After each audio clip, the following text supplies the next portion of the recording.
What's up, everyone? Welcome back to the Game Plan. It's NFL Week 3. We're going over the best bets. We're going to talk a little DFS, and we've got superstar DFS pro, betting whiz, and all-around survivor maniac, John Statsational Alesia from the Sharp app here to break it all down for us. What's up, John? Not a lot, man. What's going on? Man, you were crushing it last week. I looked at your plays.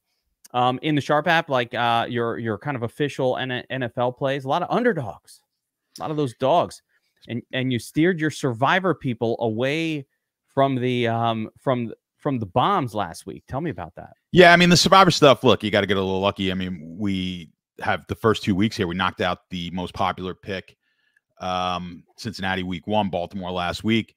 So last week, I just thought was an obvious week, not necessarily an obvious week in which to win, but I thought you'd either be on Houston or the Chargers. I thought those were the two picks just based on where the market was. It was just way too many people on Baltimore. You can get some leverage there. I think this week, a lot trickier just because there's a lot of options. So some weeks you have no options and you're just fishing. You're trying to find that field goal favorite that you think is the best one to win. This week, we got quite a few teams that fit that, kind of 5 to 7 point range. So a lot of different ways to go. So it'll be a very interesting week. Probably winds up being chalky as we've had. I think this is the record in Circa.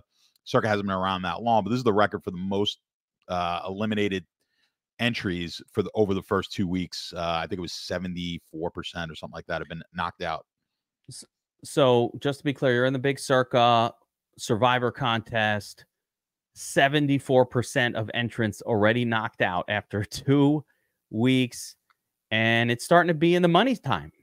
We're getting close. We got some time. Yeah, we got some time. But look, it looks a lot better. I said this on I do a little show for Survivor here at the Sharp app, and you get excited. You love seeing of course, when you're not on them, you like seeing those big favorites go down. And I mean, it was literally everybody outside of the Chargers and Houston. Those were the second and third overall pick. But then after that, it was Dallas and Philly and so on.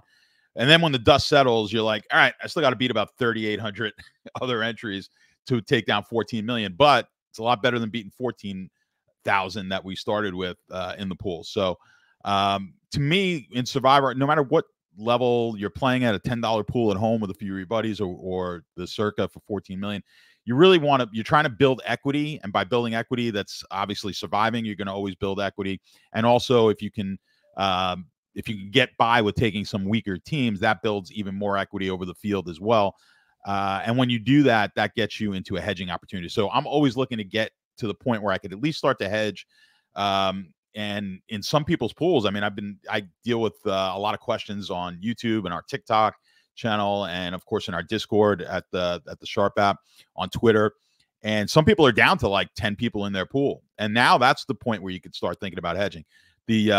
The tricky part with hedging, if you do it too soon, you wind up putting yourself in a deeper hole, right? So if you start hedging now and you have 25 people in your pool and your hedge loses, but you win, you advance, and then you do it again next week and the hedge loses, like you're continually covering for your hedge. It becomes an exponential bet, and now you're digging yourself a hole and you haven't won the pool yet and you haven't got out of your hedge. It's not always going to happen that way because you should be hedging on the point spread. So you're hoping to catch middles now and then, but there's no reason you can't lose 5-6 straight bets in a row. And now you put yourself in a worse spot. So picking the time to hedge, it's got to get down to the end, or you're taking small amounts, maybe not covering the entire entry fee of your pool to start, because that number grows really quickly when you keep having to cover that just to get your money back. Yeah. And these hedges are going to be, you better be in a damn big pool and with a fairly big prize if you're going to do that. But the hedges are always the plus money underdogs. So the amount is less. On the spread. You take them on the spread, in my opinion. You can take the plus money as well. And of course, you're going to be betting a smaller amount. You're going to risk a smaller amount. You prefer hedging using the spread. So I like to because then I could win. And like it wasn't a hedge situation, but you had Houston last week. If you got the Bears at plus 6.5, which is actually a bet I liked, you hit both sides, right? So you got that game at 6. So it could happen. And like I said, most people aren't going to be looking to hedge right now. But if you are in a pool where you're down to the small amount, and then when you get to that, you've got to start looking at taking the Sunday night or the Monday night game if it's close as the potential game that you want, because now you've got even more information at your disposal. So just some tips. It's early in the year, but we've knocked so many people out that there are some people listening right now who are pretty close to possibly winning there. But I'm in one that's down to 12 people. So That's wild. Yeah, it's already kind of deep season with so many shocks, I would say, so far to start the NFL season. And you're getting a little bit of like early season teams offense is a little bit off still. It's a little wacky, but also where there are some new offensive coordinators, new coaching staffs, and teams are emerging differently than what we thought of them going into the season. So we'll see if that stuff continues. Like the Saints look really good, and the Bucs look better than we thought, and there's a couple teams like that are kind of surprising us. Maybe the Cowboys look worse than we were expecting early on, and so we'll kind of figure that out as we go through the games for NFL Week 3. And actually, I want to add a segment to the show here. This is the Sharp Betting Show. And one of the great features and tools that we have on the Sharp app is called the Sharp Report, where one of the sharpest books in the industry we get information on who their sharp bettors and what sides their sharp bettors are taking on some of these games. So I wanted to bring up the Sharp Report here for this week and just kind of look over some of these sharp spots and see kind of how you feel about them. Looks like so we get the Bears +2, Chargers +2.5. Chargers already down to actually only +1.5 if I saw correctly. Yeah, +1.5. So Sharp Report, kind of one of the great things about tailing these sharps, and they're up something like 140 units since we've tracked the sharps. One of the great things, you usually beat the closing line. It's almost always, and you're beating closing lines with these. So sharps are on San Francisco as a big favorite. I get that against the Rams. Anything here stand out to you, John? I mean, I guess, we could go through, you know what I'd like to do? I mean, because we're going to go through all the games, so I'll kind of give you my opinion on the games as we go. But if, when you look at the Sharp, I did a video on TikTok, and it wasn't for the NFL. It was for a college game last week, right? And of course, I picked a college game that the Sharp Report, the sharp money was on Purdue, and they wound up losing by like 1 million against Notre Dame, which inevitably happens when you do a video, right? But there's a good lessons in there, right? Well, for one, obviously, the sharp bettors, if you don't know what a sharp bettor is, they're going to be the pros. And when you have a sharp sports book, do we have like a couple minutes? Can I just give you how sharp action works? Yeah. Market. Okay. So people think like, okay, if the public is coming in on one side of a game, that's going to move the line. Not really so. The line moves at sharp books. So this book that we have access to is one of those sharp books. You've got other sharp books that we have inside of the Sharp app, like a Pinnacle and a Circa. Those are books. They're considered sharp books because they take sharp money. Sharp money being smart money professionals. They tend to bet at a higher limit. And the books like DraftKings, FanDuel, let me explain and this whatnot, for the people. I'm going to explain it in simple terms. Go ahead. You can explain it there. But the U.S. books basically that you have access to, more than likely that you're listening, those of you listening right now, don't take sharp money. So they're not willing to take a $10,000 bet from a sharp or more in the NFL. But these offshore books and Circa not being offshore do, and some of them, and they're the ones who really get the best line. And then these other books sort of adjust their line from what the sharp books have. So if what happens is, let's say early in the week, these numbers are posted, like you could bet week 4, let's say, now, but they're only going to take very small limits on that game. Come Sunday night, these games start ending. They may increase just a little bit, but the limits will be like literally less than 1,000 sometimes, right? At these sharp books. So they're waiting to see like where our sharps coming in, maybe for $1,000, whatever their limit is on each one of these guys. Now they're coming in, they get a bunch of sharps on one side of the game. They'll adjust it just a little bit. Now they wait and see. The market really doesn't move all that much. They increase the limits on Monday, Tuesday, whatever it is. And now when they increase the limits, boom, here comes a sharp, comes in on the other side. And they're like, and now another sharp. So they adjust the line again. They find that equilibrium. Eventually, till they get to the point as the week goes on where they feel comfortable that the sharps have kind of declared where they're going to be on this game. We can increase our limits and go ahead and take big bets, big limit bets, because there's plenty of unsophisticated bettors who are betting $50,000 a game out there as well. Right now, they're willing to take those bets. The books, the local books, or the not the local, but the U.S. books, the ones that are legal here, the DraftKings, the FanDuels, the Caesars, and so on. Those books are really changing their line based on what is going on at these sharp books. Now they may, sometimes we're going to have a difference. You're going to have a 6.5 at one book, 6 at another book. That's going to happen, and that could be just kind of offset where they're getting a lot of money coming in on one side or the other. But the big misconception is, well, the public loves this team, that therefore the money or the line is going to move in that direction. They don't really care, because at the end of the day, it's going to be a 50-50 split. On the public is going to win 50% of the time. They're going to lose 50% of the time.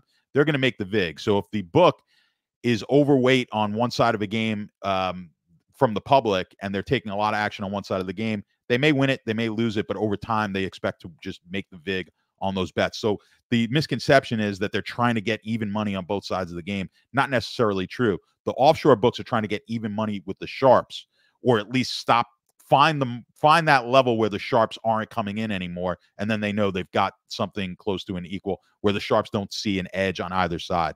So that's something to think about when you're looking at it. So when we see the sharp report here, what's nice about this is we get the information fairly early, and you're going to almost always see the sharps getting in at the best price.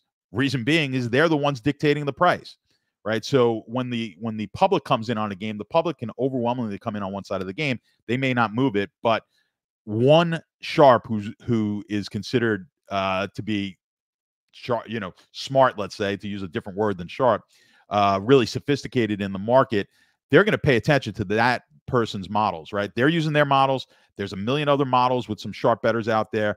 And they're going to say, what, boy, if this guy, if he just keeps pouring money in, let's say San Francisco, for an instance, let's say if that was the case, and we have these color coded means that there's more than one sharp on that game, and red, I believe, is 2 or more. It's up on the top of the I think it's more than 2, but 2 right. or more, but less than 5. Right. So then we have mega sharp, so that's a college game there, and that's 4+ sharps on that game. So those are usually even stronger for obvious reasons. But what you're going to see is San Francisco -7 at 7.5. If that game, if we see all week long that game kind of sits at 7.5, that means the sharps loved it at 7, but they're not willing to lay the 7.5. And there's obvious reasons for that. That hook on the 7.5 is worth something. So they see value at 7. They may not at 7.5, and the book's perfectly content to sit there at 7.5. And if the public wants to bet San Francisco at 7.5, they're fine with it. If they want to bet the Rams at 7.5, they're fine with that as well.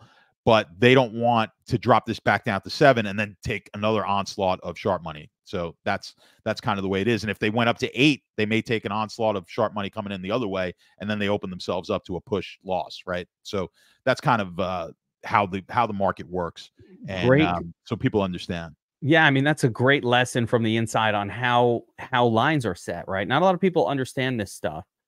Just how does the book come up with the number? And people probably think there's some smart better guy there who's just writing down numbers, and somebody's got to originate them and come out with them. But that is how the sports books find that equilibrium. And the part that I wanted to express is that when you're on like DraftKings and the books that we have a lot of access to, if you're a sharp bettor, they don't allow you to bet there. They discover it fairly quickly.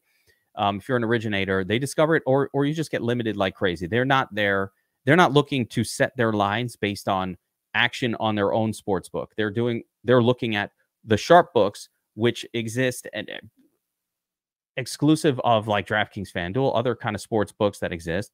Again, you mentioned Circa, some other ones.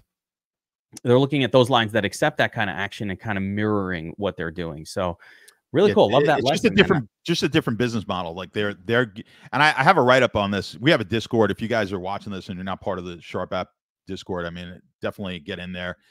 Just even for free, I've got a whole bunch of educational content in the Discord that you can refer to on betting. It's just going to help you out. Even if you don't use the tools that we have at the app, which obviously I think you should, just get in our Discord and just utilize some of that for free. It's well worth it. Absolutely. So definitely check out sharp.app, download the app, Sharp app on the iPhone store, iOS, Google, Android, wherever you get your applications. All right, let's get into NFL Week 3 bets and some DFS stuff too.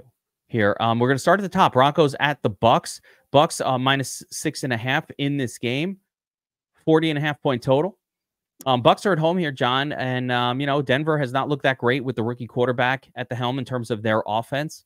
Bucks are quite the opposite. They are looking the best that they've looked in since the Brady era. Resurgence of Baker Mayfield, Chris Godwin out there looking like Cooper Kupp in that Sean McVay style offense that they're running. So, yeah, Bucks big favorites here and probably appropriately. What do you think? Yeah, I mean, I think the line is definitely appropriate. We've seen some struggles here from the offense of Denver.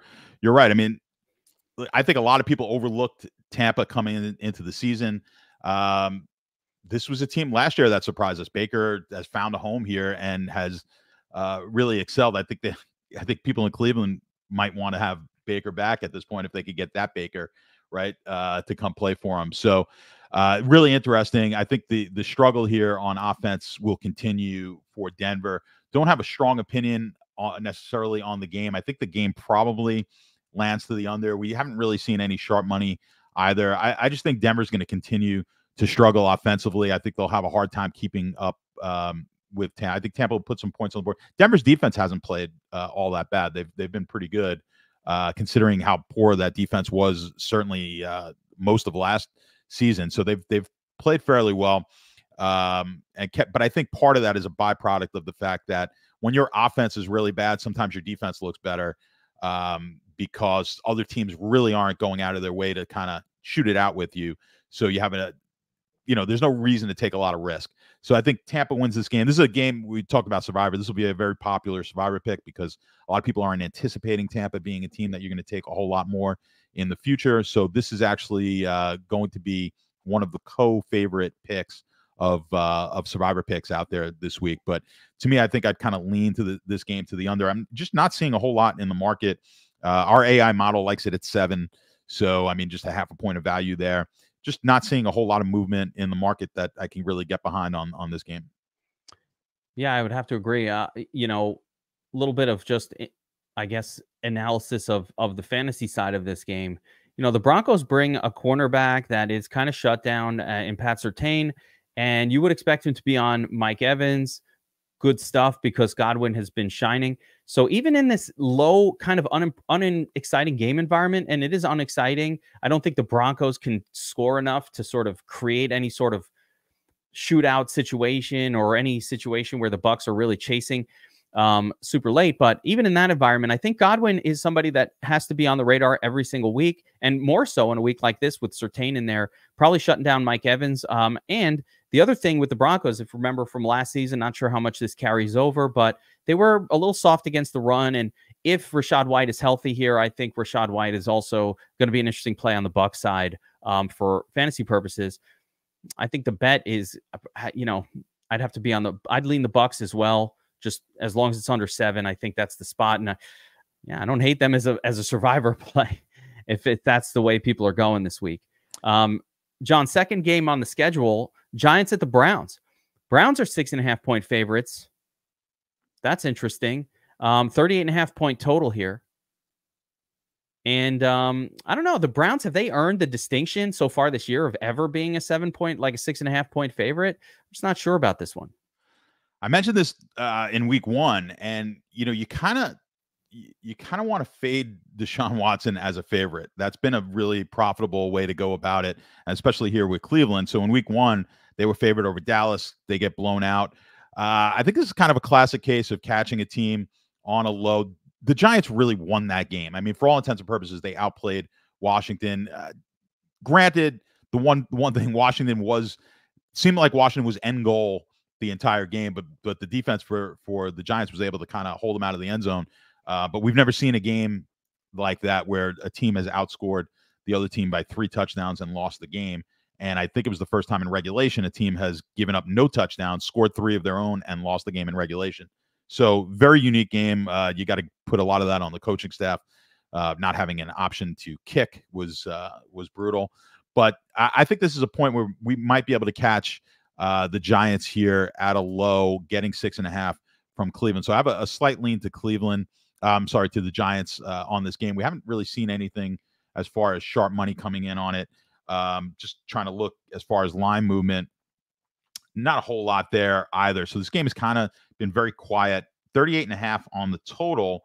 And that is one that we've seen come down dramatically, right? So that opened up, I think, at 42.5, went up to even 43.5 at some spots, and we're down to 38.5. So I don't know if all the value has been sucked out of the under, but you really can't like the over in this game with a pretty solid Cleveland defense. The Cleveland offense still really hasn't gotten rolling yet. I think they're going to be able to keep this game close. That's kind of why I like the Giants plus the points, because I just don't see a lot of points being scored in this game. So if I had to, kind of take a parlay on it, I would take the Giants and the under. Yeah, I'd rather you parlay it than bet it straight. Listen, sometimes you get bad dimes and it just looks horrific. And, that's just been the career of Daniel Jones. Usually it comes against better defenses on the road. So we'll see. But the flip side is you don't always get that version. And if the Giants play competent at all, the Browns have not earned the distinction of being a 6.5 point favorite against anybody, especially a team with, Giants are a complete team. They don't have injuries. They're just not that good. So yeah, I'd lean the Giants as well, getting the 6.5 in that game. As far as DFS plays, I think it's high time that, Amari Cooper gets involved, or, I can see little one-off pieces having a good game here. But normally I'd like the Browns running game, but I don't know who the starter is. Ford, Donta Foreman last week. It was more Foreman than Ford. I don't like that at all. So I'm out. Not interested until they get that stuff squared away.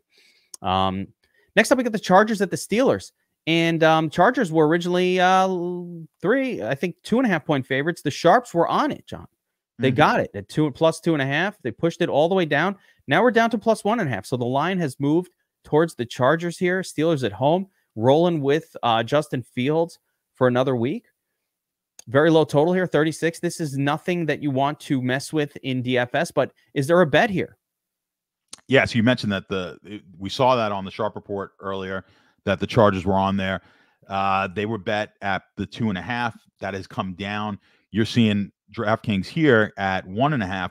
The other thing I like to look at, and why I like the Sharp app, and I'm looking at the app, right now, I'm kind of on here, and I like to look at the Pinnacle history on the app, and I want to see how the line has moved there. And I just want to see where Pinnacle is actually showing it, because, again, we talked about Pinnacle being a sharp book. So Pinnacle has it even lower, right? So kind of when I see the Sharp Report on one side here, they have the Chargers, I look and see where Pinnacle is, and they're at -1, where some of the rest of the market's 1.5, right? So what they're +1, right? Or +1 on the Chargers, or -1 on the Pittsburgh side.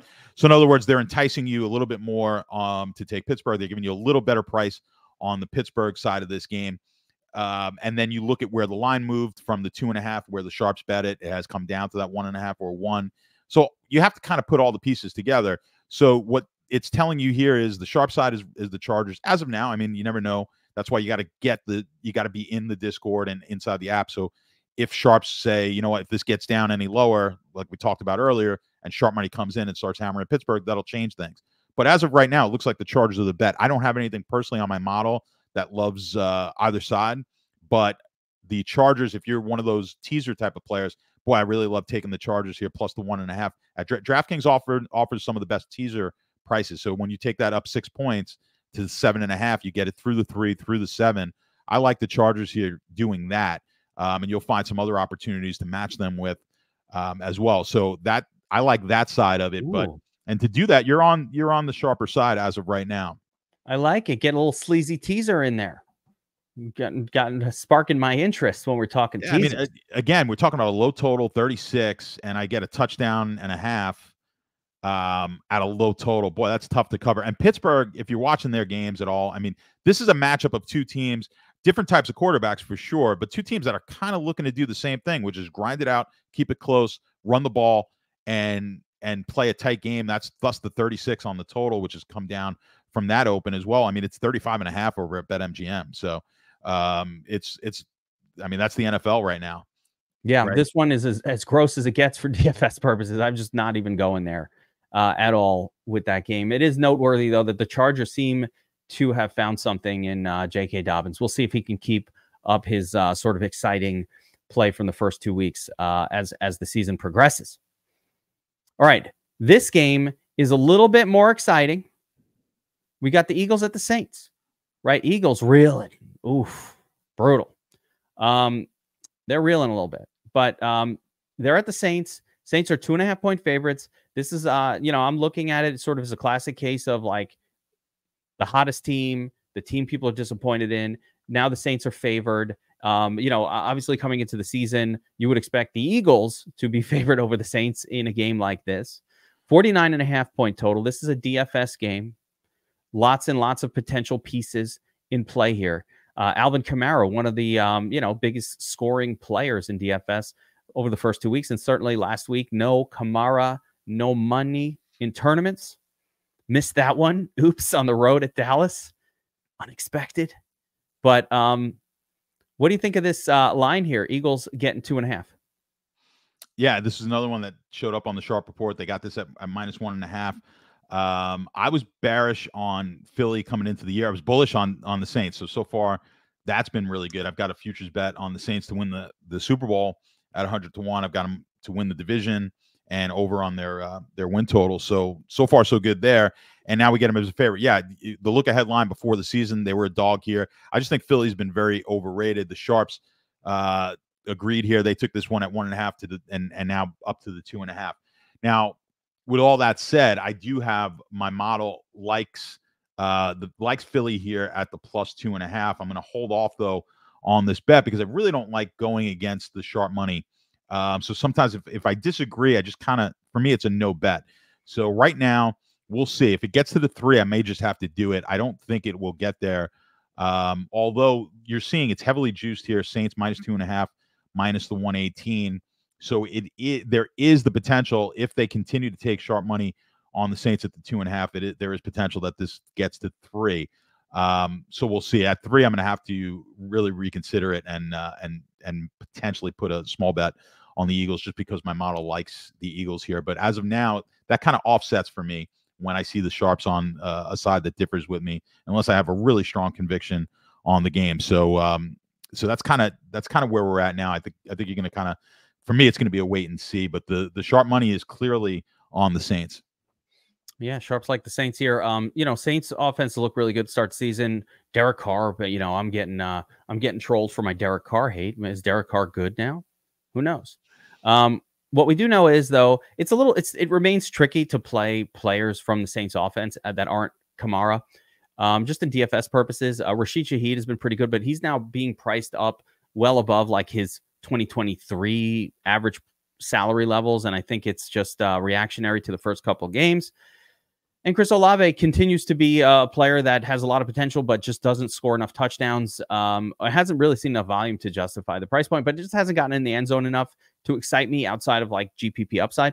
The main players that are popping for me in this one are on the Eagles side. Devontae Smith, for as long as A.J. Brown is out, Devontae Smith is absolutely somebody you want to be plugging in your lineups. They don't have anybody else to throw to. Slim Reaper, what's up? So you just keep going back to that. Even priced up, I think it's fine. And Saquon Barkley coming off, a dropped pass last week that kind of probably cost the Eagles that game, unfortunately. So, he's going to want to redeem himself with the Philly faithful. And, that this is a perfect spot to get it done. So I do prefer running backs on favored teams, but I think this is one of those spots where, Eagles aren't going to be favored, but, it wouldn't shock me if they come in here and won this game. Like that wouldn't blow my mind at all. All right, John, next up, we've got the Texans at the Vikings. Another exciting game, a little lower total than I was expecting when I saw the team names.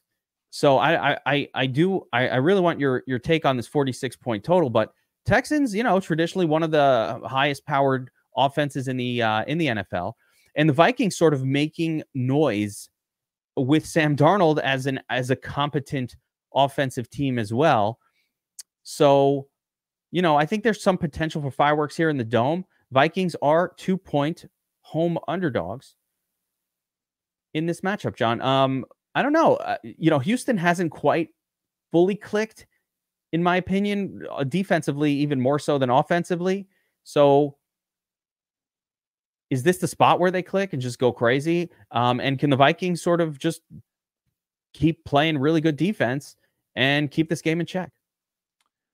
Yeah, I mean, we've got in the market as far as the total, we saw on the Sharp report that the under was bet 46.5. And that was 3 days ago on the 16th, right? So now that's down to, what do we have? 46 It's down to here. 46, so it's gone lower. It has I gone think part lower. of that is Vikings defense has been very good. Vikings defense surprisingly good. You know, the Houston, they played that game against the Bears, didn't score a ton of points. I mean, that was a tough game as well. I think that Bears defense probably a little bit better. Bears defense might be good too. Yeah, that might be what's going on.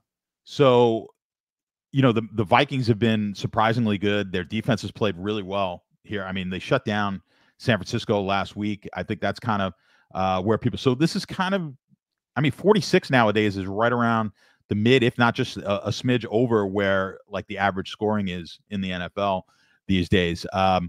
So yeah, if you want to be on the sharp side, when I look at, so I like to look at the game and the total. You know, we've talked about the sharp books, and I always want to look at where the sharp books are. When you look at who's got the best price, the best prices, when we look at the best odds inside the sharp app, you know, Minnesota's getting 2.5. So a lot of the other books are at 2.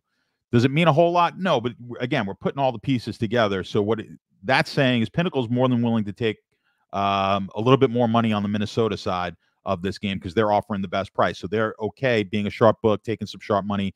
They're okay if someone wants to come in and bet Minnesota at the 2.5, which is telling you that they really don't want to take any more Houston action on this game. So you could kind of use that as part of your handicapping as well. I mean, I think on the surface, kind of looking at these two teams, I think I kind of like what I've seen from Minnesota, but I don't know. So it's a really confusing game. I'm just kind of trying to read the market, and I think the market is kind of telling you, the sharp books are kind of telling you that you have to lean a little bit towards Houston and the under in this game. But I mean, I don't particularly like it.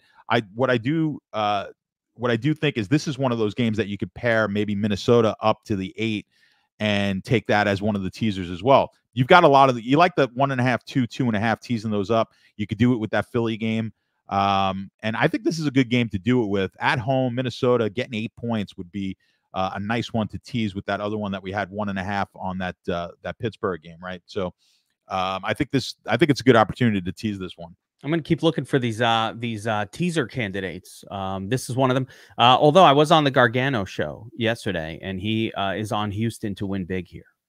Yeah, I mean, when you look at the betting, I think that's where, you know, they're kind of shading you at the sharp books to kind of take.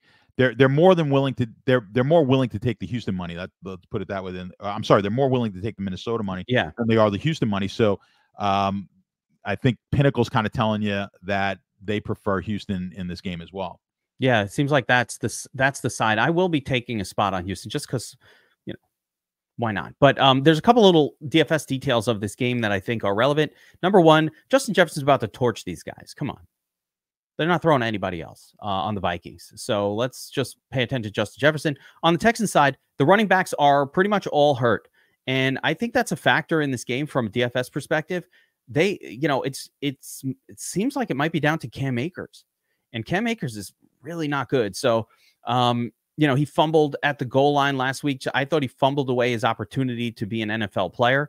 But it seems like they might get another chance with Damian Pierce still not practicing, and Joe Mixon seems like he might have a high ankle sprain or something that might keep him out for a little bit.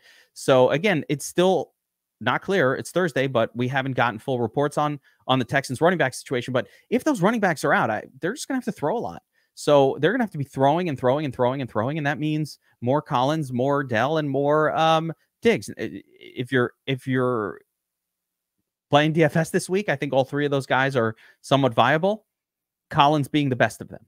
And again, on the Vikings side, Justin Jefferson and even Aaron Jones, Aaron, somewhat playable in the spot, though not, you know, somebody I'm forcing exposure to this week. And I guess we'll see if the sharps are right and pushing this total down. That probably would mean a little bit less DFS excitement. One more thing I want to just note. If you play CJ Stroud as your quarterback, he rarely runs the football.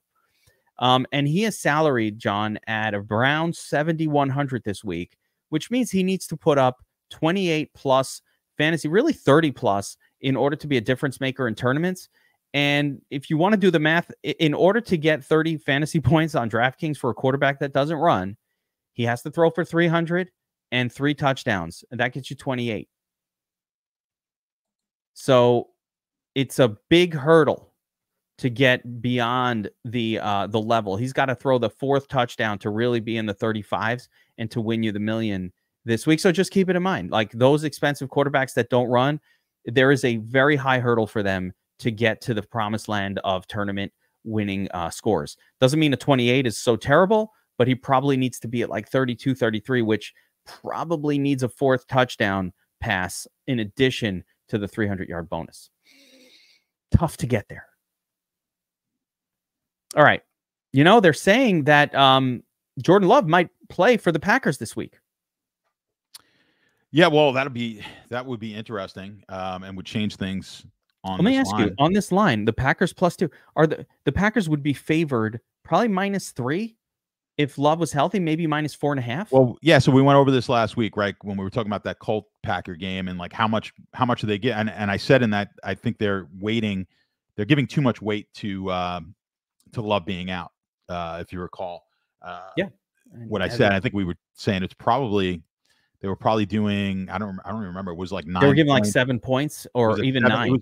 Well, because we said the Packers would have been at least a 3-point favorite at home, probably more than that, over a 3-point favorite, and they were getting at the time 3 points. That line wound up coming down as we got closer to the game, and now they have since adjusted, right? So they saw the way the Packers played, kind of able to run the ball a bit, play that ball control, and now so that's come down. But I think the Packers here would be favored. I think you're right. It's probably now we're adjusting maybe 4.5 points, something like that. That we're giving for Love. So I think if Love plays here, they're favored in the game. But so this is a Willis line for me. Yeah, they're assuming Willis. This is definitely a Willis line, but yeah. I actually think if Love was healthy and they're at the Titans here, it's like -4.5. No, I don't think it's that high. Well, what was that Jet line last week? I'm trying to think. The Jets were -3 on the road, I think, or 2.5, or -2.5, or -3 on the road. Yeah, and the Packers are just so much better than the Jets. So so they may still be giving it 5+ points here, edge to Willis. You look again. I always like to look at kind of where the sharp one. I always look at the sharp report first when I'm looking at the game. Don't have anything on this one outside of the fact that the public is on Green Bay, which is always interesting because last week I fielded more DMs and calls, not phone calls, thank God, but more Don't DM give your number to these maniacs. More DMs about should I take the Colts in Survivor Pool? And I said, you've got a handful. Now, granted, a lot of these teams wound up getting eliminated, but I like I said, my 2 favorite teams last week were Houston and the Chargers, just because of the future value of those teams. And I said, well, why are you taking the Colts? Now I know what the answer is, but I would ask people like, what's the advantage of taking the Colts? And they're like, well, the Willis is a terrible quarterback. I said, okay, fine. But like, do you think this is the best spot to take the Colts right now in a Survivor Pool, right? And the line is only telling you it's 2.5 point spread. Why are we taking this risk at this point? It's just funny. I think a lot of people play without really looking at the line. They try to handicap the game themselves.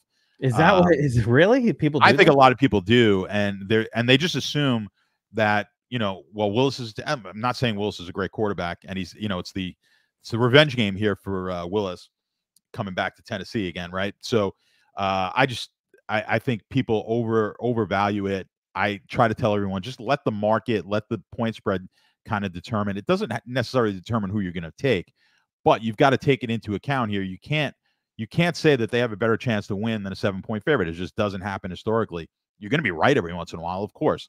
And the market is not always right. The market, a 7-point favorite doesn't win 100% of the time. As we know, they win about 72, 73% of the time. And a 2 or 3-point favorite is only going to win 55, 56% of the time, right? So there's a big difference there. That's my point. But anyway, on this one, when I always want to look at the sharp report. Don't have anything there on it. I head into the Sharp app. I look. Is there any? Are we skewing this game to one side or the other at the sharp books. Circa's got it at -1.5, which again tells you they don't necessarily want to take any more Packer money, right? So the Packers seem to be the side here that's a little bit sharper when you look at it just from that angle. Don't have a whole lot else on this one. I mean, you get the bonus of what if Love plays and this line goes nuts. That's There's the kicker. A free money possibility here.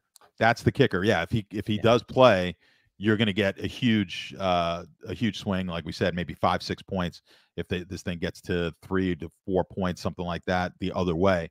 It's not the best line move in the world. I'd much rather, like last week would have been a better line, right? Well, they were dogs last week. It would have been about the same, but the you'd much rather have it like if they were -2 this week and then all of a sudden they were -8. Like that would be nicer because you hate kind of these points like 2-1, 0, 1-2, the other side. They're kind of meaningless points. The games don't end on those all that often, but still, you're going to get huge value there if Love does play. But so I do like the Packers, and again, this is another one. We've got so many of them. This one fits into that teaser. I was just going to say the Greasy teaser is just the Greasy teaser is just growing here because this is a comfortable teaser spot. Just tease up that Packer score. It's funny. You're taking the plus money teams and teasing them up in a lot of these teasers. You're taking that +2, put it to +8.5, +9, and you feel really confident that the Titans aren't the style of team that is going to take like an 8 or 9 point lead against anybody with Will Levis at the helm. Couple of things though about just only really very few DFS things. As long as Willis is the quarterback, nothing about the Packers is really exciting at all offensively for me.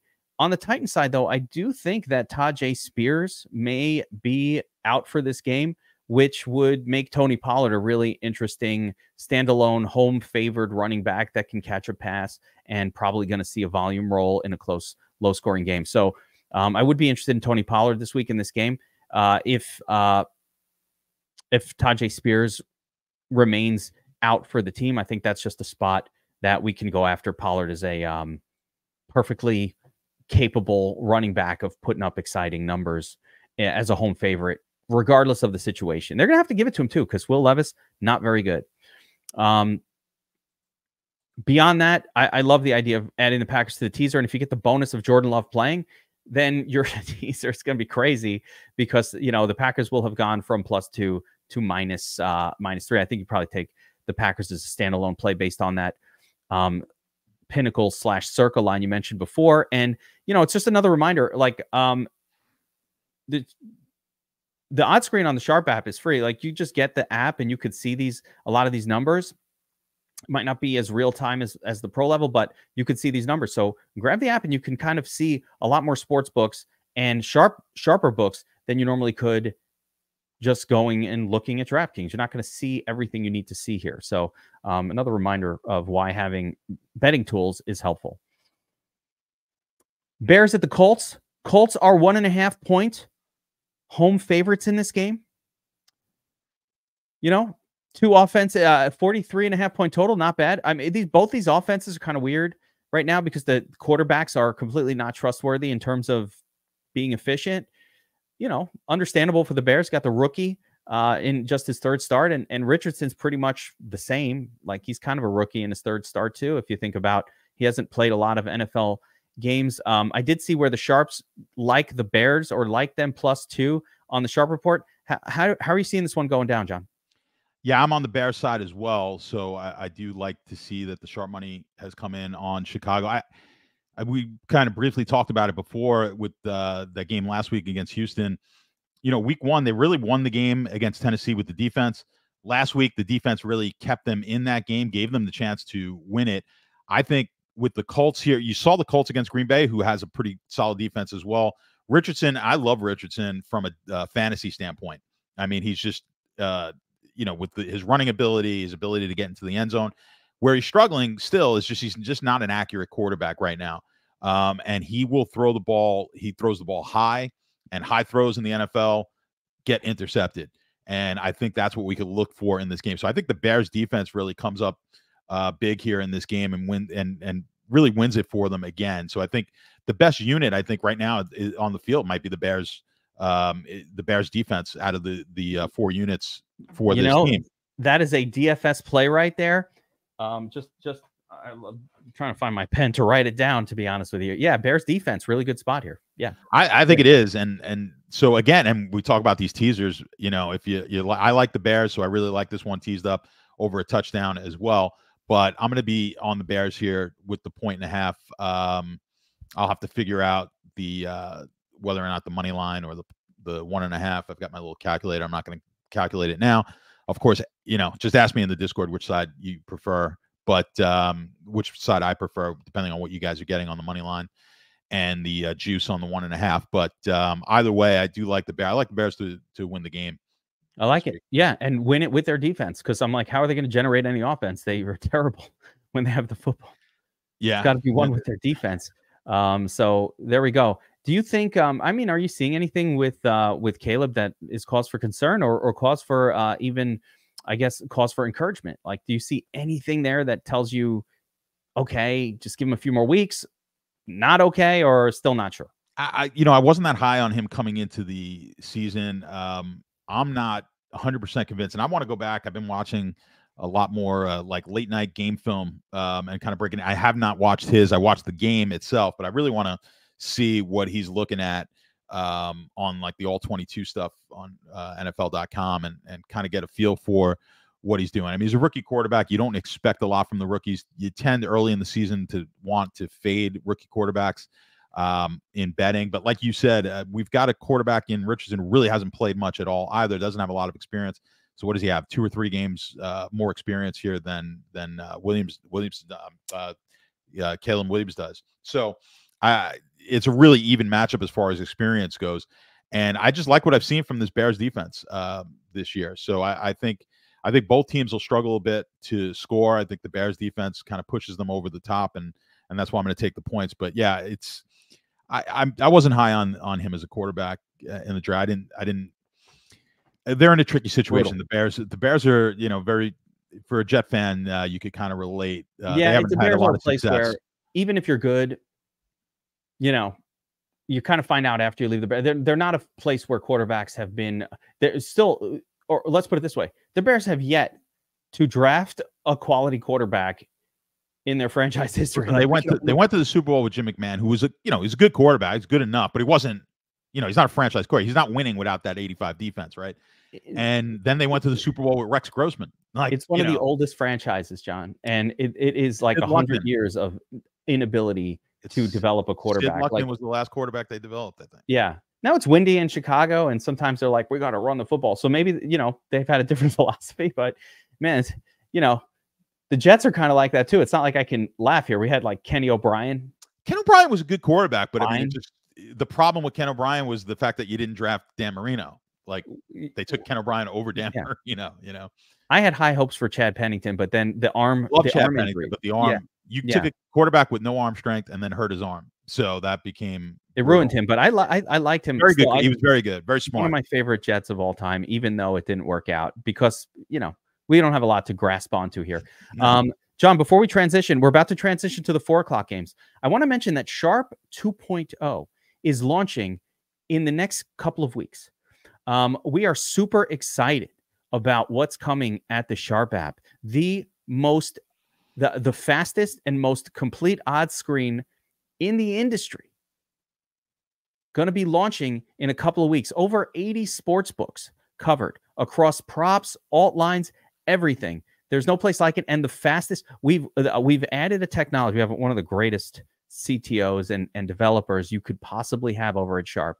We've added some of the leading edge real-time technology to the website, so that odds screen is going to look like a NASDAQ trading screen that you're familiar with from back in the day when you were trading options and commodities over whatever the hell you were doing before you doing this stuff. So Sharp App leveling up, we're bringing those same upgrades to the Proptimizer tool as well. More sports books, more data on screen. It's really going to be state of the art. Nobody can compete with what's coming at Sharp. So 2.0 going to launch in a couple of weeks. Be on the lookout for that if you're a Sharp App subscriber. And if you're not, get in there now before that stuff comes, because one of the cool things we do at Sharp App, just like at DFS Army, is when you're in there and you have a subscription, your price is locked in forever. It does not go up. But as these tools and new features come out, some of the subscription prices will go up. So lock in now at a lower price point. I'm telling you, just an odds screener like the one Sharp is coming out with, I've seen that for $499 a month in some spots, $399. You're generally paying hundreds of dollars a month for an odds screener like this. So that's just step one of what is coming for Sharp 2.0. Make sure to check that stuff out. And of course, all the great stuff we already have over there, the Prop Optimizer, the Sharp Report, it's already well worth the value for a better. But what's coming next is going to blow your fucking mind. Yeah. John, your blow your fucking mind face looks exactly the same as your face for anything else. It doesn't change.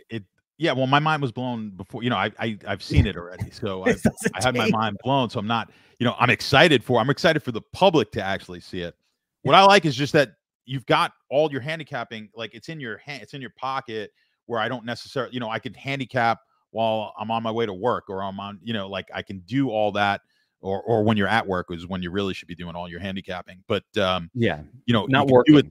You're going to have a lot of that information at your fingertips. Plus, the website's going to look ridiculous. Like the website's going to look amazing in the new launch. So if you're working either on your PC or on the phone, you're going to have a lot of information at your fingertips. The web version is going to be where it's at. We really effectively neglected the web to launch the app initially, and it's a heavy tech build to get there, but the web is getting its extreme level up here. We'll show it on screen on this show as that launches, but be on the lookout for it, and don't wait. Get in there now. Go to sharp.app, get signed up now. Get an account going before get in there early. Get in that Discord, talk to John, learn about how to be an advantage better. It's really important stuff. We don't want degenerates here. We want people betting sharp, betting smart, and betting with discipline. So hopefully that's what we're going to be bringing forward here in the next couple of weeks at the Sharp app. All right. Next up, Panthers at the Raiders. Panthers +5, rolling with my boy,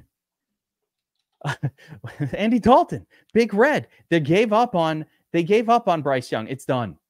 Sorry. We all knew it last season. We all knew it. But, you still got to give it another chance. John, do you know how unlikely it is for a first pick overall quarterback to be benched 2 games into his second season? It's unheard of. Yeah, I really thought they were going to get more out of Young. But he looks, I think it's just, it often is with the quarterbacks. It's a mental thing, and he just looks really lost out there.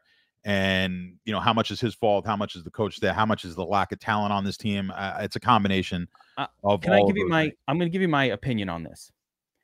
As a short guy, I know things. Okay, so you ever see the short guy on the basketball team that's like also a star and he's awesome, right?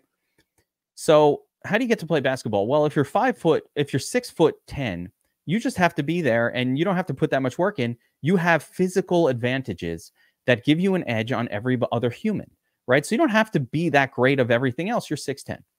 But for the 5'10" guy to make the basketball team in college, not high school, but college, because the skill level has to be leveled up, layers above, the 6'8" point guard that's on a team. Like the 5'10" guy. You ever see those little guys who do the videos, like the professor? They do the basketball videos. They're unbelievable. Now level that up to the NFL. If you're going to be undersized at the quarterback position with tiny hands, but undersized at the quarterback position, your skill set needs to be much, much better than a similar 6'3" or 6'4" quarterback. You have to actually be much better than them. That's why a guy like Doug Flutie could make it. He's just like super skilled guy back in the day. I mean, Drew Brees wasn't a big guy. He was 6'2", though, John. He was not 5'10". Yeah, he was 6'2". No. I know he wasn't. I know he wasn't as short as it, but he wasn't a big. Maybe he was 6 feet. Like he wasn't that short. He was 6 feet, but you've also got to be super smart at that position. You want to be super smart and be fit. But if you're physically gifted with unbelievable running ability and you're big and all, like you can make up for that. But when you see a slow quarterback or a short quarterback, those guys are usually really smart too, because you've got to or a Chad Pennington who didn't have an arm. If you don't have those skills, typically you make up for it with your brains and your quarterback or your football IQ. You need a superpower that other people don't have because they're more physically gifted than you are. So without that superpower, and you're right, one of them could be you're just mental amazing, right? That happens.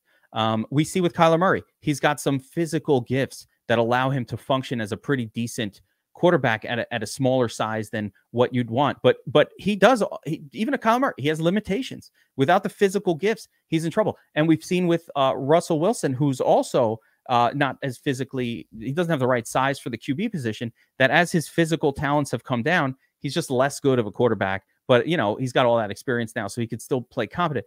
But the issue with the Bryce Young is, again, he started with such a difficult hurdle to overcome, and as a rookie, and doesn't have the physical speed gift that could help you, and doesn't have the size. Like, he just doesn't have the physicality and the natural born size that you need to be a quarterback in the NFL. And he doesn't have what it takes, apparently, to make up for it with his, you know, brains or whatever else. So the experiment is done. And now you have the Panthers, a team with Andy Dalton. We don't know what they're going to look like. We've seen Dalton look really good, you know, in years past. We've seen him look bad. We've seen Joe Flacco, similar situation, come in teams like this and look good.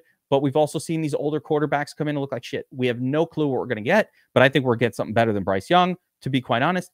Going up against a Raiders team that, you know, it's coming off a miraculous win, a Super Bowl level win last week against this destroyed, you know, shocking, right? Comeback, all of that. Gardner Minshew looking like the Magic Minshew man. And now they're favored by 5. I don't like that at all. But how do you see this one going down from a betting perspective? 40-point total, Raiders 5-point home favorites. Yeah, I think this is another one where we're kind of catching a team on a high and another one on a low. So we're trying to buy low here. I like Carolina plus the points. This was going to be 7. It's moved 2 points with the change in quarterback. So you got to kind of take that into account when we're looking at line moves here. So if you're looking at the line moves and you're like, well, this opened up at 7, that 7 number was a Bryce Young number. This is the Andy Dalton number at 5. I believe you could even get 5.5 at some books right now. So I do like, you know, the Raiders, very unexpected win, down 10 in the fourth quarter, come back, win that game on the road, Baltimore. I think a little bit of a letdown here in a game against probably the worst team in the NFL. So I've got a lot of different things here in my data and my numbers that point towards Carolina. I like Carolina plus the points to pull this one off. And I will not have them in Circa, so I'm hoping it's an outright win. That would be even better for me. We might lose 20-25% of the Circa pool. Are we adding Panthers to the sleazy teaser? Get that number up to you don't want to do that. Yeah, so you don't want to do that. No, you're just taking this game at the point. If you want to take it on the money line, you want to take the plus 190. I like that. Oh, going better. But okay. I would take. I like the 5 points. I'll take the 5. Don't bother with the teaser. Just take. No, you just don't. You're just not getting the value there. You're not. You want to move through the 3s. The 3 games end between a 3 and a 7. I think 38% of the time, right? So that's where you're getting a lot of the value. We're getting this up to 12, man. We get the 10. We get the. You don't right, but you lose out on games. The games end near the 3 a whole lot more than they end near a 10. That's fair. That's fair. Okay. DFS purposes, there actually are there's some DFS interest in this game. Shouldn't ignore it. I think the Panthers offense now becomes usable. I think they're all underpriced now because they've been so shit for the first 2 weeks. So any one of a lot of people are thinking Adam Thielen with Dalton could work this week because that's worked in the past. Might be Deontay Johnson though in my mind as well. He's like younger and better than Thielen. As far as a wide receiver goes, and I don't see why one would be favored over the other. I think even Chuba Hubbard in a game like this, if you think that the Panthers could be competitive win the game, I would say Chuba Hubbard scores a touchdown in that game. That version of the game where the Panthers win, Chuba's getting in the end zone. They don't really run anybody else, and they haven't had the ability to because they've been so terrible. Everybody forgot about Chuba Hubbard, but he's pretty much the only guy getting touches there, so might as well. Raiders side, I guess everything's kind of in play. No one I really love. Devontae Adams is really the only piece on this team that gets me interested at all from an offensive point of view. And Brock Bowers, of course. I love Brock Bowers and what I'm seeing out of him and just in general as a player. John, Brock Bowers is the real deal. Like if you passed up on him in your dynasty draft, you regret it. Well, especially with the cesspool that is tight end right now, it's been awful. So he's been the one bright spot at the tight end position.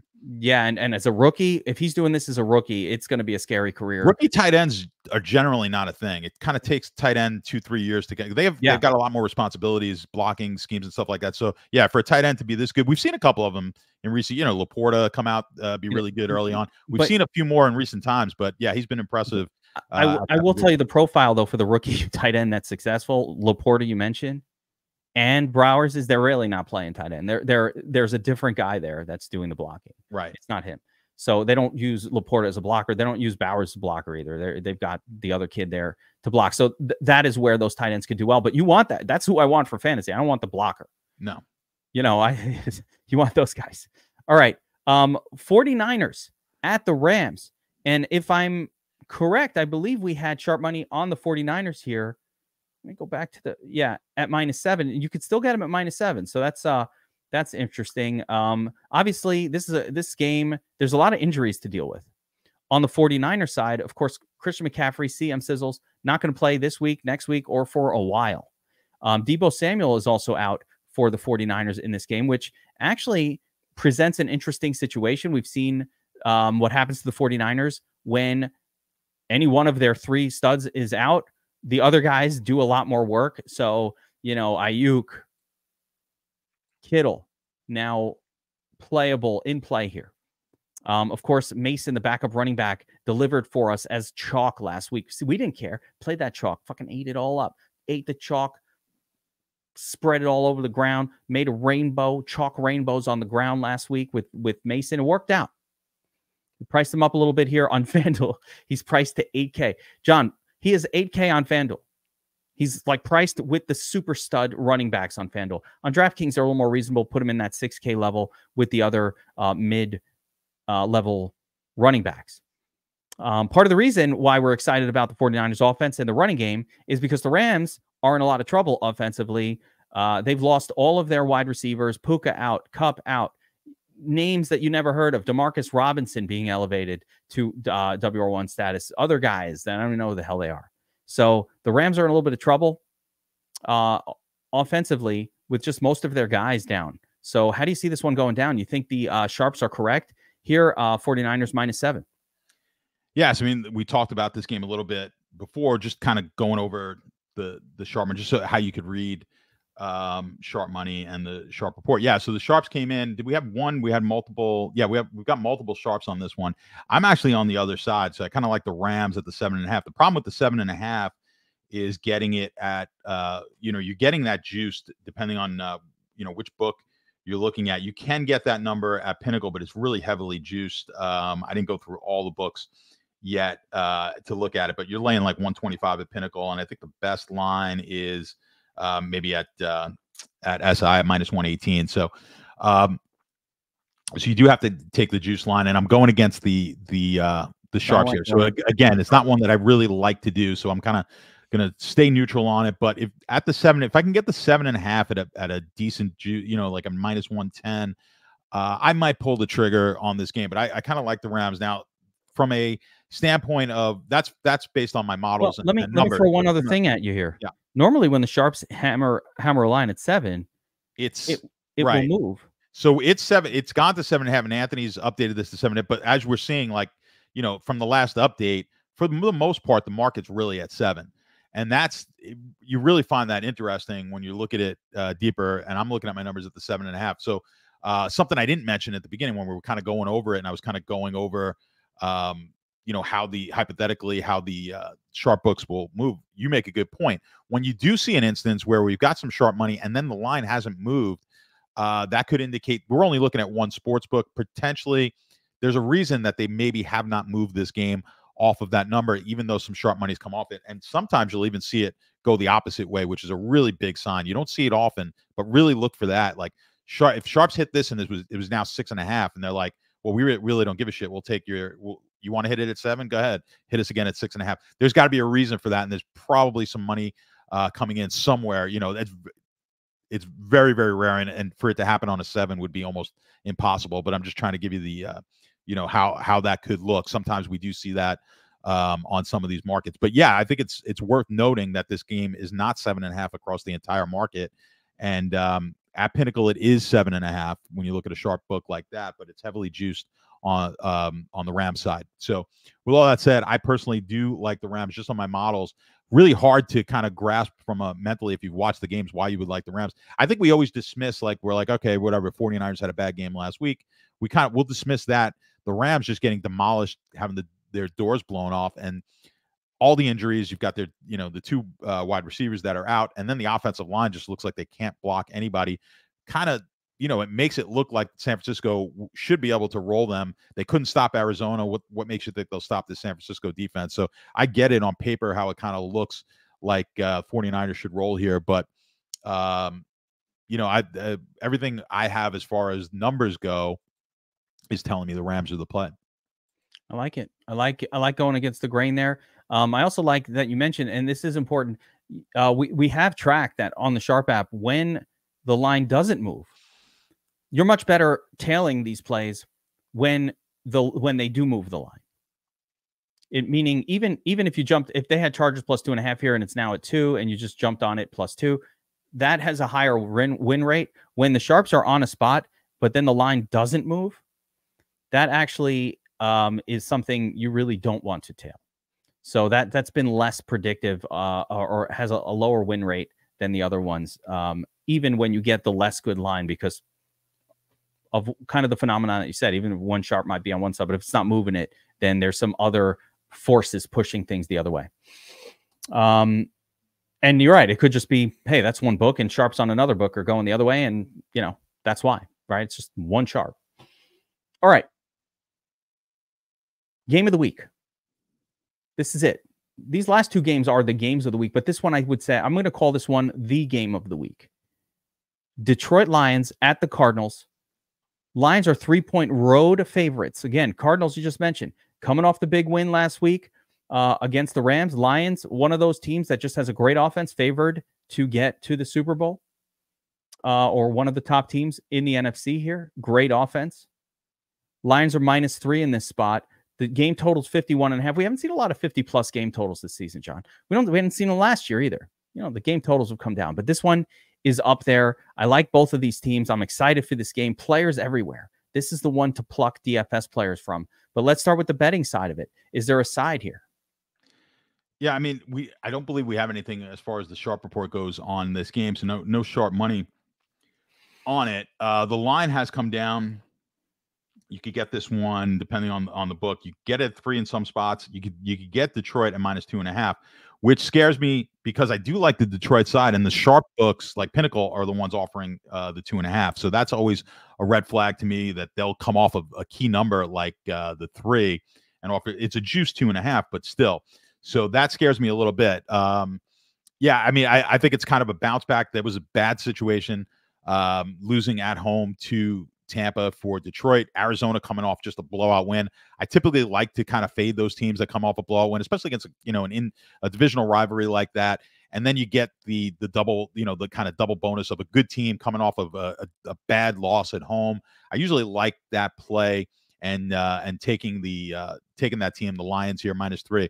Tough number, -3 on the road. Arizona, Arizona doesn't appear to be getting a lot of respect in the market, but I like Detroit. What's really scaring me is just kind of looking at the sharp app, looking at that price at Pinnacle, and the fact that they're offering it at 2.5. But for me right now, my lean is on the Lions.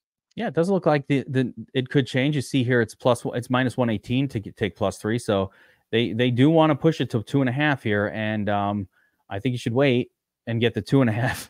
It looks like the line could go that way. There's so much DFS potential in this game. You don't even know where to start. On the Arizona side, yeah, the Lions actually have been really good versus the run. I don't know what your power ranking sheet say about the Lions rush defense, but traditionally they're a very good run defense, better than they are versus the pass. So I'm very inclined to go back to the Arizona pass catchers, be it McBride or Harrison Jr. or even Dortch/Wilson in a stack with Kyler Murray if I'm on that side of it. On the flip side of the game, again, the Lions have so much offense. It comes from everywhere. You don't really know where it's coming from. 17 targets last week for Amon-Ra, or 19, or an insanely high number of targets for Amon-Ra last week after not doing much with him the week before. Jameson Williams on the rise, 9 targets, 11 targets the last couple of weeks. So both those guys, great. Laporta, there's just too many names on the Lions to ever rely on any one of them individually.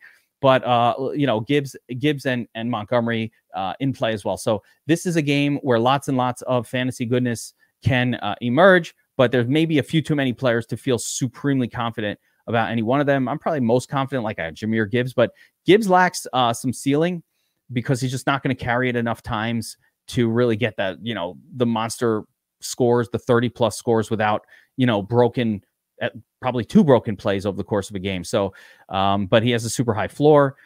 Again, Cardinal side, the weapons probably look even better. I'll just be stacking this game, building game stacks around it, and rooting for a monster score, and rooting for it to play to the over anyway. All right, last game on the main slate. Ravens on the road at the Cowboys. Cowboys +1 home underdogs. 48-point total. This is another exciting game. I love this one. This one, I think I might like it better than the other one because the weapons for both teams are a little more clearly defined, clearly defined, especially on the Cowboys side. Like, what the Cowboys are going to do. They're going to throw out to CeeDee Lamb, maybe Brandon Cooks. That's it. That's what we do here. They don't have a lot of running backs that are good. They don't have a lot of dominant players outside of those 2 names. And the tight end's kind of banged up. We'll see what happens with that. So Dak to Lamb, maybe Cook. Great. Ravens side, when Lamar Jackson needs to put up points, he produces monster fantasy scores. You just got to wait for those games where the team kind of feels like urgency to run him out there. And when he has the urgency, he does amazing. When he's relaxed, like last week, we're going to get these guys, he sits back, doesn't get touchdowns, doesn't run them in, and then they lose a fucking game. So I think the Ravens are going to get a fucking, they're going to get a kick in the ass to say, hey, stop taking these games casual. You're not that good. This is the NFL. The minute you play without urgency, you're going to lose the game. So I like that version of the Ravens offense, and it's Lamar, and it's maybe Mark Andrews or Zay Flowers or one of those. Maybe Isaiah Likely returns from the dead. Who knows? I don't like their other weapons. And as far as the Cowboys side, just try to get Lamb in your lineup. He's going to be covered by Marlon Humphrey. Who cares? He's CeeDee Lamb. He's better than the cornerback is. How do you feel about this line, John? It's basically a pick 'em. Forget the 1 point. You could just play money lines here. Who wins this game? Yeah, this is a tricky one to call. I mean, you got 2 teams coming off a loss. I mean, Dallas just got their teeth kicked in. Baltimore with just a stunning 4th quarter. They blow that game. I mean, there's not a whole lot here in the market telling me my numbers don't have this game one way or the other. The market's really not making a definitive taking a stance on this. The sharp report doesn't have much. Where we're seeing something of interest is the under on this game. So I know a lot of people want it. You were just talking about it, a lot of fantasy goodness in the game, but this has come down. We haven't seen anything. I don't think the sharp report has anything on it, but we're seeing, just based on the line moves, looking at the sharp books, how they've been moving the total on this game, it has come down. I mean, it went up to 49, and then since then it has come down to the at the sharpest book, which is Pinnacle, down to 47.5, I believe. Yeah, 48 here at DraftKings. So most of the market's at 48. 48 is kind of a key number on totals, although the key numbers on totals are not quite as strong as key numbers on the spread. But down to the 47.5. And at least at Pinnacle, we've seen it come down kind of consistently across the market over the last couple of days. So I'd be looking at the under, and for DFS people, continue to watch that, and potentially maybe this is not the game. Maybe that Detroit game is the game that goes off, and maybe this game, if we follow the market and the way the market's moving, maybe we just won't be as much offense as we think. But I like what you're saying as far as we can really focus on. I mean, Dallas just can't run the ball. They don't have a running back. And it's just going to be the CeeDee Lamb show. So when Dallas goes off, CeeDee Lamb will most likely be the one who goes off. Baltimore, always a little bit trickier. We don't even know which tight end to use necessarily. No, it's really Lamar is the guy. Like I like Lamar when they need to score and they have urgency. And, he disappoints a lot more than people give him credit for disappointing. Lamar is not as high floor of a quarterback as people think, but this is the style of game where he does tend to pop off. Yeah, I mean, he did well week 1, had a really nice week. I think the bigger, when they get in the bigger games, they're going to use them. You have to, a quarterback like that, you cannot abuse him, so they're trying to let him I mean, Lamar has come a long way in the last few years in his passing abilities. He's a really good passer. Plus, obviously, we know how good he is with his legs. So he's got that ability. I think when you have a quarterback who just shows no ability to throw the ball, I think you just say you throw caution to the wind. You just let him run all the time until, like a running back, and you say, when his time limit is up, his time limit's up. Like Lamar's going to have value deep into his career as he, kind of diminishes a little bit of his running skills. He's still going to be a valuable quarterback, and I think they see that. And they want to just extend him as long as they can, and certainly just for this year, and hopefully for them a playoff run. But interesting game. I mean, the Ravens easily go 0-3 here, and boy, it's tough to rebound from an 0-3 start. And of course, Dallas doesn't want to start 1-2 either. So really, really interesting game. Backs against the wall. Backs against the wall for these teams. Let's do some quick picks on the last couple games of the week. We'll just do a quick pick here from you, John. No DFS discussion. No nothing. You left out the Miami game. What? How did I just went past it? Yeah. Oops. All right. Let's go back to Miami, Seattle. Good memory on your part. All right. My bad. So Miami versus Seattle. Seattle 4.5-point home favorites. Miami rolling out maybe Skylar Thompson at the quarterback position. Who knows? It's going to be gross in Miami right now. I don't know that they have the quarterback play to sustain NFL offense. It's scary. Is this, I mean, Seattle only 4.5-point home favorites here. I feel like that's like low considering they have their whole team and Miami does not have. I'm on the other side. So I think I like Miami here with the back. Not that he looks great. I think they change a lot of what they do. They will run the ball well in this game. And I like Miami with the 4.5. You look at the way this was opened up, with knowing that they didn't have Tua, this opened up higher and has just slowly creeped down. We had this at Sharps. And the Sharp. Yeah, I didn't even realize the Sharps were on that one as well. Yeah. But this is one of my favorite plays of the week. So it did open at the 6.5, it's creeped down to the 4.5. This is getting bet by Sharps.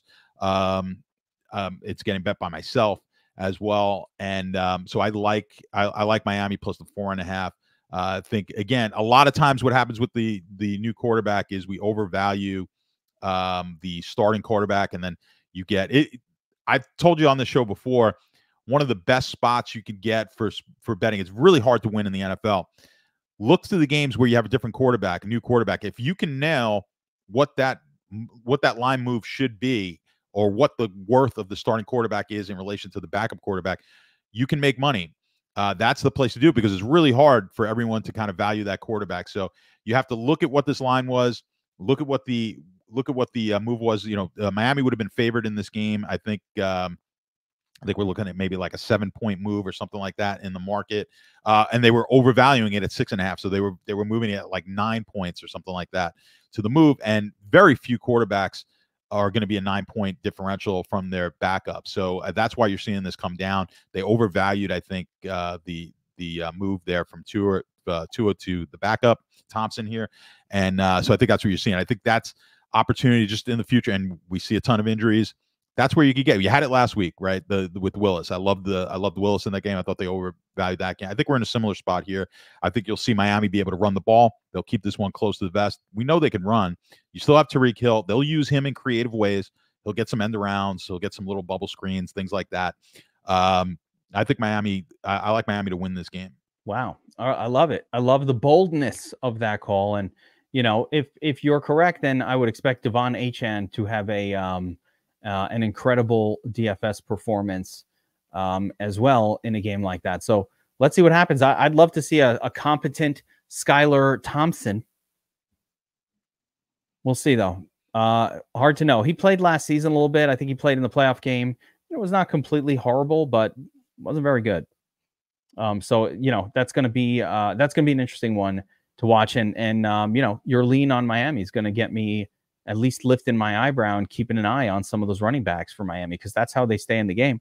That's their only shot. I do like some of the DFS plays on the Seattle side, if Charbonnet is going to be the starting running back for that team again, I'm fine with it. They do like to run the football. They throw it to him. So he's the perfect kind of 6K running back to plug in your lineup if he's the starter. So I like him. And I do have to mention just Jackson Smith and Njigba last week. I got an insane number of targets and just seems to be, I do want to see him do it more, but it was encouraging to see JSN sort of becoming a little more of a focal point player. Could have been specific to that game. Don't know yet, but it makes me at least somewhat interested in rostering him this week. All right, quick picks. Chiefs, Falcons plus 3.5. What do you say? It's always tough to pick against Mahomes. You should really, you really have to have a good reason to do it. I don't have the reason here. I think the Chiefs. I've been down on the Falcons most of the year. I thought they'd play a good game on Monday. I didn't know if they'd necessarily win it. I think Cousins was getting a little too much crap. I think Cousins is fine, but I think the Chiefs will be a little bit too much for this Falcon team. I know you hate crossing over zeros with your teasers, but if I could go from -3.5 to +3 for the Chiefs and just add it to my massive 6.5 point teaser, no, it's just not worth it. I mean, if the Falcons win, I mean, if the Falcons cover this game, I mean, there's no reason that they can't cover a 3-point spread or something like that. Fair enough. I wish it was 3.5, maybe a 7-pointer. They'll win by 3, and we still win the teaser. Monday doubleheader. Jaguars at the Bills. Bills -5 at home. 45-point total. Quick picks. Yeah, again, I don't like a ton of favorites here, but I'll take the favorite Monday night. That place will be absolutely crazy, and I just don't like how Jacksonville looks. I didn't like the way they looked last year. I haven't liked the way they've come out this year.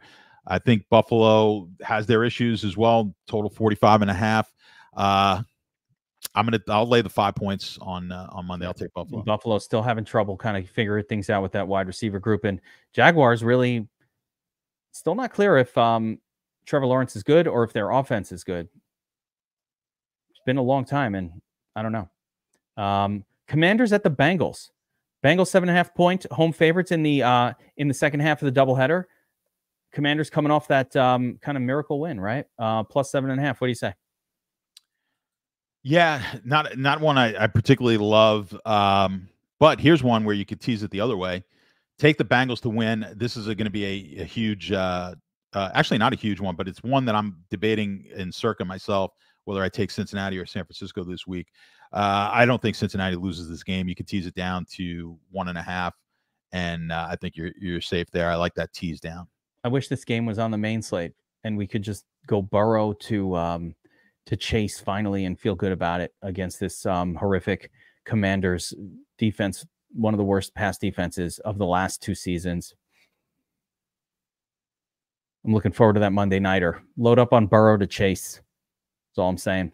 All right, guys, that's going to do it for the Game Plan Best Bet show for NFL Week 2. A lot of great insights today, John. So let us know, guys, what you thought. A little bit longer format, a little education in there. We took our time with some of this stuff and picked John Statsational Alesia's brain a little bit. So let me know if you guys like that format and taking our time here. Hey, we're going to have a promo next week for the Sharp app. We might in the next few weeks. You never know, but I suggest getting signed up now because whatever it is, now will be better. Once the relaunch happens. Yeah, the thing is, you get grandfathered in, right? Yeah, you get grandfathered in, and once the relaunch happens, like I said, I mean, you can go out the odds screener alone. Other sites are selling that for $300-400 a month, something less good, less fast, less real time than what we're bringing to the table here. So I would strongly suggest just getting signed up now. Get in there, get in the Discord, start winning some bets. Get on the Proptimizer. By the way, top Proptimizer play for the week, and I'm just going to pop one on screen here. Sam Darnold over 230 passing yards. So we're gonna I'll be taking that spot. That is one of the top plays right now on the Proptimizer. And if you like betting props, the Proptimizer just makes it really, really easy with market-based and also projection-based plays. So that's awesome too. We will see you guys next time. Good luck this week, everybody. Go out and cash those tickets. Take care.